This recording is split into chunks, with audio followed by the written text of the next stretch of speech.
Look at the building. The building's blown outward. Whoa. Like it's blown out. Now, I'm obviously not a bomb expert, but I talked to one. You should see erect. He can't stop himself. All right. Keep going. I needed some levity. If you look at, it did need levity. If you look at the images of the building, if you look at the images of, I'm not a bomb. You're an animal. You're an animal. You can't be stopped. All right, so in this video, we have some of the best moments of Joe Rogan getting roasted on his own podcast. So obviously I had to start with that Mark Norman clip because that's a classic. And Mark is probably the comedian who has roasted Joe the most on there, you know, because it doesn't happen very often in general. Like most comedians obviously do not want to upset Joe. Like that's the last person they want to offend, especially if you're a comedian who's still working your way up, you know, because if Joe invites you on his podcast, you're probably just going to be grateful for the opportunity. So you don't want to go on there and potentially insult the guy. So comedians who are more well-established and good friends with Joe and have done the podcast a bunch of times are usually the ones that won't hold back. You know, like on Protect Our Parks, those guys definitely aren't afraid to make fun of Joe, which is probably why those are some of the best episodes. Man, look That's at this. perfect. How little that is. You so got a perfect. Crazy gorilla monkeypox hand. Yeah. Look at that thing. You got fucked up. Look at that. Dude. You're gonna climb the Empire State. They don't fit most of my body. I think I didn't get enough food when I was small. Yeah, you got fucked up proportions, dude. Can you wear You're an this? action figure. For real, you look like a gorilla up on stage. Someone in my ancestor fucked a monkey. You're a silver hack. All right, we're back. Can't help it. Yeah, and there's a lot to make fun of Joe for, but comedy might be number one. And of course, Mark, if there's an opportunity to make a joke about it, he's taking it. You know, like Rogan always says, he just can't help himself. So Rogan seems to understand, you know, he doesn't care too much and handles it well. But there was actually one time where Mark might have taken things too far, and this was a risky move. In the middle of Joe talking, Mark was getting bored, so he started to make a snoring noise. And you don't see it, but I'm pretty sure Joe gives him a death stare right afterwards because Shane's like, oh shit, he didn't like that. They pretended the North Vietnamese attacked us, so they had to go over there, and they were fighting against communism. And so Americans died, and then years and years later, the Freedom of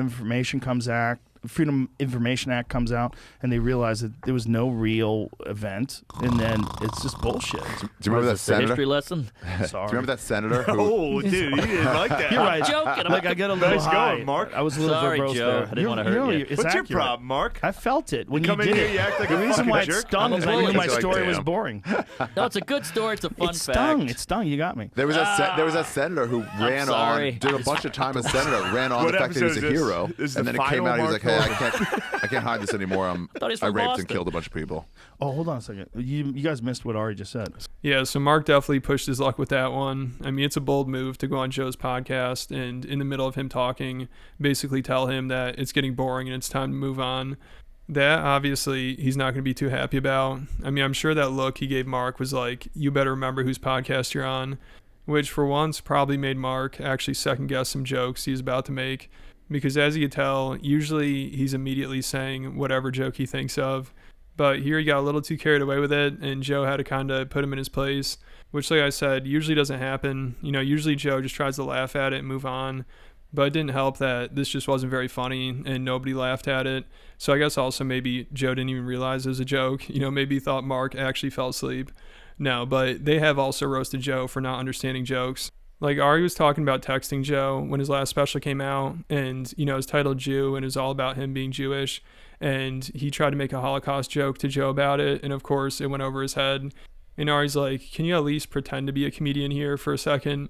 Because he was trying to say that he hopes it gets to 6 million views, his special. And Joe's like, no, dude, I think you get to 8. And Ari's like, no, 6 is a good number. And Joe just thinks, man, he's really selling himself short. Yeah, people are like, how do you think he's gonna do? I'm like, I don't know. I thought 20K. Yeah. I thought there's no way. I mean, I it's a told TED him Talk. 8 million.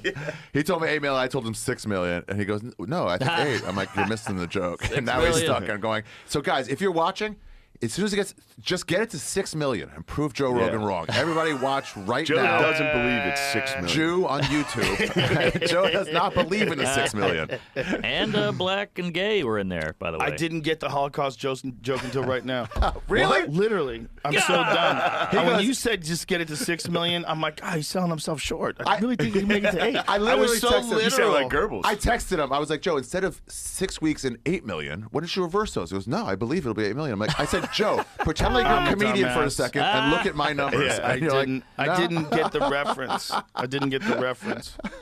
Yeah, so it's always hilarious hearing comedians call Joe out on this kind of stuff, especially on his podcast. And Protect Our Parks is the best for that because, I mean, it actually feels like a comedy podcast. And since there's 4 people there, when somebody makes a joke, somebody's going to laugh at it. You know, you don't need to wait for Rogan's reaction because obviously, as we just saw, he gets hung up on jokes sometimes and comedians have to explain them. Like with Theo Vaughn, Joe played this video of him getting in an ice bath and Theo started making fun of the way he looked. And Joe just seemed kind of confused by it, like he didn't understand the joke, but also he might have just been insulted by it. Right after cardio. So this is like a cardio session. Wow, dude. Yeah. You look like one of those turkeys when they tie it up and it gets all like kind of like lined out. What? You know what I'm talking about? When they put that rope around that the ham and it's got all the fucking Oh, my 6-pack. yeah. Damn. It's called working out, son. Yeah, yeah, it is, bro. I didn't know what that end game could be like, baby. That's freaking wild, dude. Yeah, so it's possible he just didn't like the joke, but the reason I think he didn't understand at first is because usually he's pretty good at just laughing at whatever somebody says about him. You know, even if he doesn't find it very funny, he'll at least do his fake laugh, like with Mark. He can't stop himself. All right. Keep going. But Shane Gillis is good at roasting Joe and actually getting him to laugh. Armpit hair got me. That's hilarious. Armpit hair doesn't bother me at all. No. Doesn't On a bother lady? me. So No. wait, you like jack ladies with armpit hair? Yeah, a little bit of You're armpit getting hair. close, dude. You're so close. That's as close as it gets. Oh, my God. Yeah, I like a good buzz cut. I like them bald. Yeah, I like a bald lady. She can wear a wig. Yeah, she can You be a different hairstyle every night. khakis. Imagine how much power's in that. Good Lord. Good Lord. Look at his body. He's just a ball of tense muscle just exploding on your face. Pause.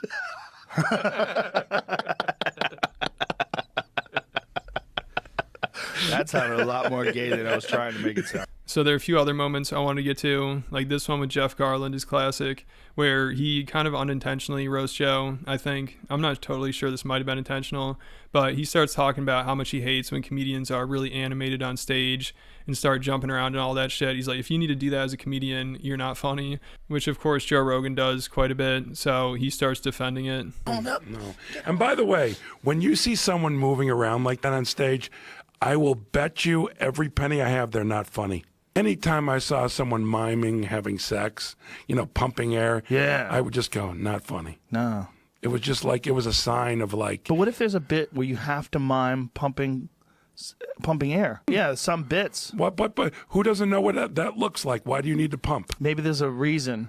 There's got to be something. Unless like content is about your physicality, Right. That's not dancing. Right. Dancing's when you put like English, like when you're doing this to accentuate what you're Yes. saying. It's like, screw that. We don't need that. Yeah, so I wonder if he knew he was kind of describing Joe Rogan's act. Let me know what you guys think. So one more comedian who definitely isn't afraid to make fun of Joe is Bill Burr, obviously. And there are a few moments from Joe's podcast I can think of. But I want to play the funniest time Bill roasted Joe, which I'm not sure whose podcast this was. So I'm just going to pretend like this was Joe's because this is hilarious. Beating all this shit. I don't care if it's fucking bet. Does it make you more aggressive? What? Elk. No, Joe, you fucking lunatic. You had to beat the fuck out of people for like 3 decades before you could like chill, smoke a little weed, put on your little rascal's hat, and just fucking chill out. You don't understand. I love him to death. But this guy is the most testosterone fucking filled dude I've ever met. That's why I love him. I love him. He's like every guy I met in Boston fucking welded together. He's crazy. The little Yet he- rascal's hat will haunt me for the rest of my life. No, and this is what killing me. No, I'll never put this on. and No. leave the house. Yeah, so I don't think anything will beat that, but there should be a roast of Joe Rogan someday. I mean, obviously that would be huge. Like after how well the Tom Brady one did recently, Netflix would probably kill to host that. But let me know what you guys think, and then make sure you check my Patreon account if you want to hear about the degeneracy of Ari Shaffir, or the time Amy Schumer completely embarrassed herself on Joe's podcast, or the time Tim Dillon humbled Whitney Cummings, or the time Patton Oswalt apologized for taking a picture of Dave Chappelle. There's a lot of content to go through, over 80 videos, so if you're a fan of the channel, I highly recommend it. I'll put a link in the description.